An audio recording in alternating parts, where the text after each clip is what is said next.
Welcome to This is Leadership. I'm Ajayi. At the last edition, you will recall that towards the tail end of it, greater emphasis was placed on the need for us to have the second dimension of skills, which we refer to as soft skills. Now, you will recall the fact that we said we have two dimensions of skills.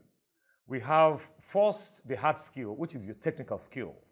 What you went to school to acquire, what you went to do. This formal setting, it could be formal or informal. You just went in there, acquired them because you felt that will assist you in attaining and eventually arriving at your career goal and objectives. I'm sure you recall that. Now, what we intend to do in this particular edition is to place greater emphasis on the latter aspect of skills that was mentioned, and that has to do with soft skills. Hey, someone said, in my organization, I'm considered the best, highly cerebral. When it comes to my engineering competence, flawless. But once you're done with all that you have acquired, all the skills that is consistent with your academic acquisitions, you still find someone out there who is completely offline when it comes to relating with you. In spite of putting in your best, someone still wants to pick up holes in your bag of defects and deficiencies. And now we're saying it's possible to be such a transformative leader that is balanced on all sides. It's just there.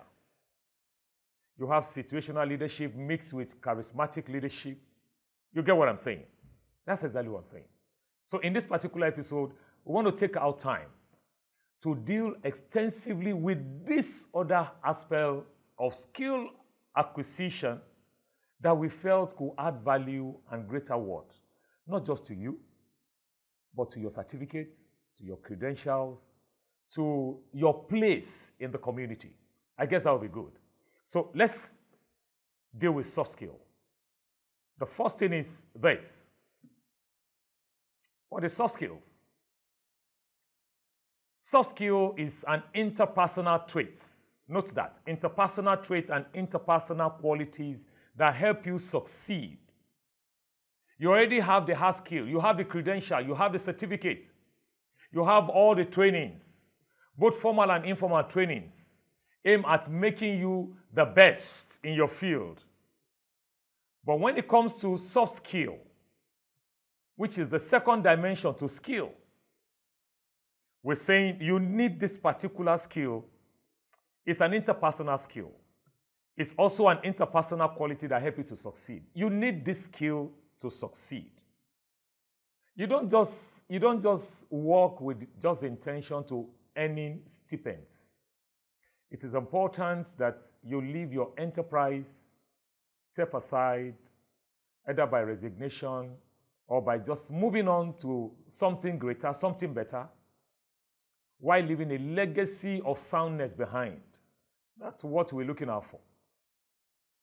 So like I said, and as I mentioned earlier, I said soft skill is an interpersonal traits and quality that helps you succeed, not just in your work environment, also at home, in the community, amidst your peers, if within your family, amidst your siblings. There's this special ability that you need to succeed in building better relationship in the workplace. So note what I said. It's most likely to have acquired the best of degrees, the PhDs, yet lacking when it comes to relationship. Oh, in your organization, you've received so much award, most improved, most productive. Yeah, you still have a whole lot of persons that beef you here and there. Not because they were wrong, but that after acquiring so much of these technical skills, you never felt you also need these soft skills that will help you to succeed comprehensively in the workplace. And so I want to say this again, just to reiterate for the last time. The soft skills are interpersonal traits and qualities that helps you succeed in your workplace, help you succeed in the community, help you succeed in the home, help you succeed among your peers. It tends to single you out. While hard skills usually refer to technical ability, soft skill can help you achieve several things. One of it, help you to handle conflicts. Soft skills will help you to communicate with others effectively.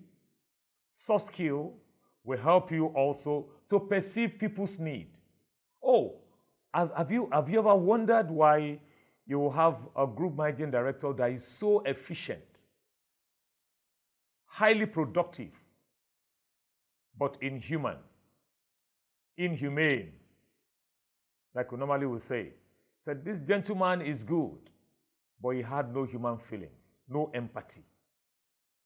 And you have someone said, better we have another leader than to still have this one there. Highly intelligent, cerebral,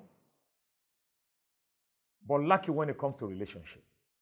So what soft skill try help you attain, help you accomplish is success in every sphere of life.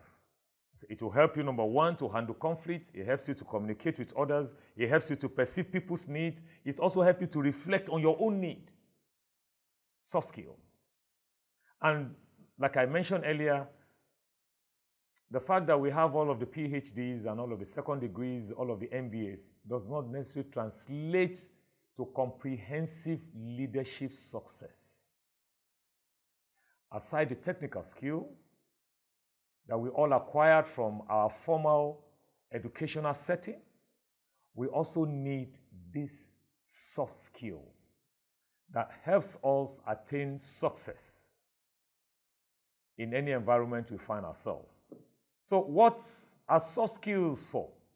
Why are they so important? Why are soft skills so important? Number one, it helps you to communicate with your team. You're able to communicate effectively with your team. You are not an island, you know. You aren't an island. And if you chose to distance yourself from your team, you have to be the one to pay the price for it. Of course, we have several of these leaders. We have so many leaders that have transited some routes, and nobody feel their absence. Their absence isn't felt at all. Yet you find someone else who came in, had a technical skill, also had these soft skills, just there for a while, but they tend to leave legacies behind. Legacies of impact, relationship, communication, empathy. I'm sure you got what I meant. So for you as a leader, you need this soft skill because it will help you to communicate with your team. Your interpersonal skill will help you establish good working relationship with your team members. I love to repeat that. Your personal skill will help establish a good working relationship with members of your team. Your interpersonal skill will also assist you as a husband or a wife to making the most of your marriage. You wonder about that. It also ensures that you are able to create an atmosphere of self-confidence, atmosphere of self-belonging in the heart of your team members. Don't forget that you are the one in leadership. And so everyone that has a privilege serving under you should have a sense of belonging. True. They should also have confidence in the organization. Right. But all that falls on your table. The buck falls on your table. So aside your technical skills, I'm also of the opinion that you need to develop what? These soft skills. It makes you a better leader. It distances you from others. It also ensures that rules and disciplinary actions, which of course you can't rule out, are all taken in an atmosphere of love. You see, if you desire the best of me, the first that comes to my mind in any working environment, my stipend. The second, my future. What is it in it for me in this organization, aside the amount I earn? But if I have a leader that isn't just skilled when it comes to technicals, but also skilled when it comes to the soft aspect of competence, I'm talking about leadership competence. Hey, the gentlemen and women tend to find a space for survival, a space for development, a space for advancement. I mean, they tend to have this sense of not just commitment, but a sense of belonging. That, I mean, there's something in here for me. It also improves your confidence as a leader. Oh, soft skills improves your confidence as a leader. And that's the truth. It also promotes teamwork among the persons that sometimes we consider employees. They could be maybe your siblings. Should you be the head or the most senior? As a husband, it also goes a long way to ensuring the fact that, yes, both your spouse and your children have a sense of belonging, a role, a part, a sanction of this marriage that they feel, oh, this is about me. So one other thing you find about this soft skill, for you as a leader, it's the fact that it assists you in ensuring the fact that your team works and you're able to promote unity amidst your team. There are 9 key, or let me say, maybe there are more than that. But in this program, I just want to mention maybe about 9 of them. Time management. You're being able to properly budget your time.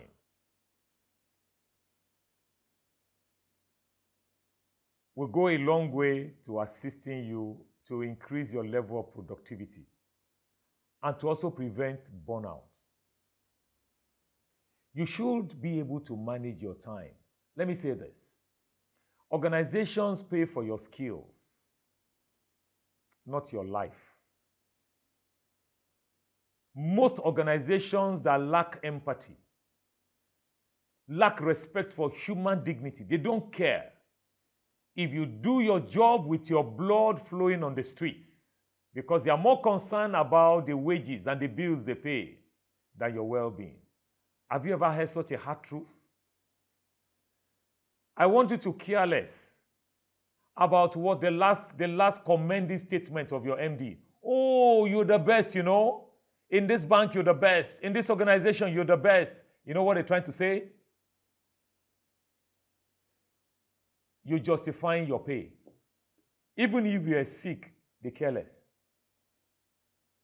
But I will say this to you. One of these key soft skills that as a leader you must develop and acquire is so important. And I tend to emphasize much of this, my friends, because sincerely, you have several years ahead of you. And your generation have been waiting earnestly to see when you will appear. I want you to appear big time.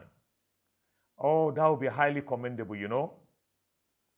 You need to be able to manage your time. You need this time management skill. Help you to ensure that you are as productive as expected and you're also able to check burnouts. There's something we refer to as procrastination. It's a medical state. You are so stressed out, you're unable to manage your stress. It builds within your system. Over time, what ideally you find yourself do in 30 days, maybe in 30 minutes, pardon my manners, in 30 minutes, now you run through it in 3 hours. If care isn't taken, you run through it in 3 days.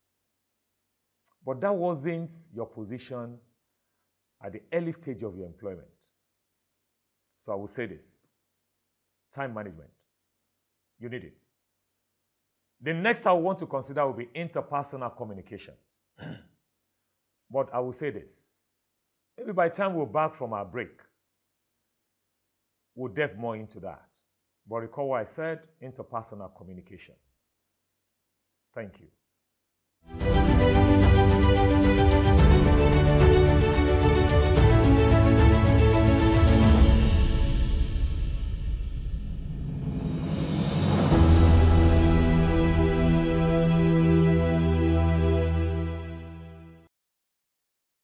Welcome back.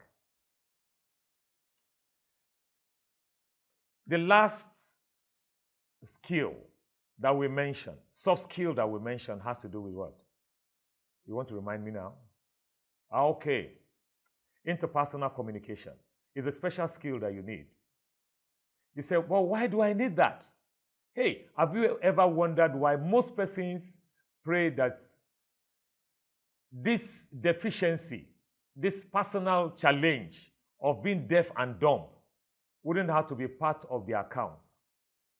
Hey, you just imagine the fact that you have a very great dream. You have great ideas, but you lack the voice to speaking it out. You could liken that to someone that is so highly intelligent, had everything there, but yet incompetent when it comes to communication. Interpersonal communication skills are about how you interact with people. You have your ideas, you have the vision, you have the goal, but you need this interpersonal skill on how to communicate your ideas with humility, professionally, to others. And I think you need that a lot. One other skill I strongly would desire that you acquire on the list of these soft skills is what I call attention to details. Wow, you need it. You need to be analytical. As a team leader, you are the last line of defense when it comes to quality control. The last line. The last line. People go through you before they land on the most senior desk. So you have to make sure that they are up to snuff. In other words, you pay attention to details. We are all emotional beings, but you are more concerned about details. Developing your attention to detail will make sure you catch small mistakes before they turn into big ones. Developing your attention to details will make sure you catch small, little mistakes before they get out of hands. It will also help you identify which of your team members need extra training and guidance to improve on their roles. The next is critical thinking. Leaders have to make tough calls, tough decisions. It's your job to review the facts and evidence before deciding on the course of action. Critical thinking skill will help you make the best decision with the information you have. And that's the truth. You need that. Decisiveness is yet another. Good leaders. Between leadership meetings, daily tasks, and supporting your team, there often isn't time to deliberate on certain decisions. Sometimes you will have to quickly create an action plan, delegate tasks accordingly, and figure out the rest out later. Decisiveness is about overcoming the fear of failure. I'm sure that's simple enough. Decisiveness is what? It's about overcoming the fear of failure and trusting yourself to do the best you can. If one of your decisions turn out to be wrong, that is a lesson you can keep in mind for the next time, but does not translate to the fact that you're a failure. Patience. Hey, temperance is the first virtue that you must develop as a leader. Because the stresses of leadership, the challenges of leadership can get to you if you don't learn them. The stresses of leadership, the challenges and the pressure of leadership could get right into you if you aren't mindful on how to control them. So cultivating patience through stress management technique is essential for level-headed decisions. The next is motivation, self-motivation. Can I say this to you, my friends? Okay, let me say this. Has it ever occurred to you, has it ever crossed your mind that if you have a very special friend in your office, in the community, you are the closest of friends, Everybody is mindful of both of you. Now there is one single vacancy for promotion. And one of the two of you will have to step in there. Will you be expecting your colleague to motivate you to taking over? Such friends are rare, but I know they do exist. But what you need is self-motivation. Management can be a thankless job. Wow, it could be thankless. As a leader, you will have to understand your intrinsic and extrinsic motivators and leverage on them. I want you to be self-motivational. Learn to motivate yourself. Be self-motivated. Be self-motivated. Emotional intelligence is one of it. But we'll deal more with this aspect of emotional intelligence in one of the editions that will come up later, because you need it. The last on the skill that we need is the listening skill. You have to learn to be attentive, be patient. All of these other type of skills hinge on your capacity to listen to your team. To be emotionally intelligent, you must hear the emotion behind their words. To be a problem solver, you need to hear all the facts. To ensure good communication, you need to hear where people are coming from. Good leaders know that connecting with their team, connecting with their staff and other stakeholders require lending your ears and being curious. So active listening will help you to understand your team, understand your family, understand your friends, understand your peers, their personality traits, their goals, and struggles to be better. Because you have one key role, one key responsibility: to be the parting hands, that gentle hand that tends to encourage others. You might say, but over time I do that.